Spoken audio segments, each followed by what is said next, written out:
தமிழ் இண்டஸ்ட்ரியில முன்னணி ஹீரோயினி லிஸ்ட்ல மனிஷா யாதவும் ஒருத்தவங்க. இவங்க வழக்கின் 18/9, ஆதலால் காதல் செய்வீர், ஜன்னலோரம், த்ரிஷா இல்லனா நயன்தாரா, சென்னை 6,28 பார்ட் 2 இந்த மாதிரி பல படங்கள் நடிச்சவங்க.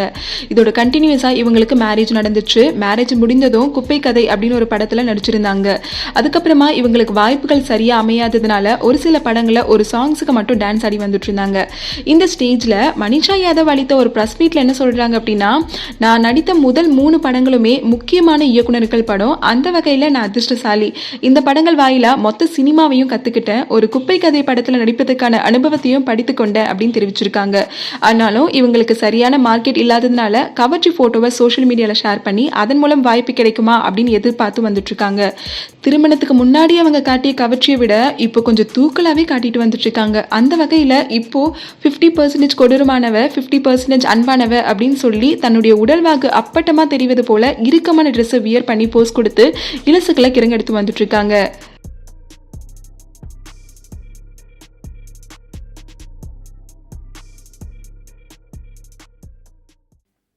ஹாய் வியூவர்ஸ், உங்களுடைய போரிங் டைமை என்டர்டைன்மெண்ட்டாக மாற்றுறதுக்கு மறக்காமல் தமிழ் காசிப் சேனலை சப்ஸ்கிரைப் பண்ணுங்கள்.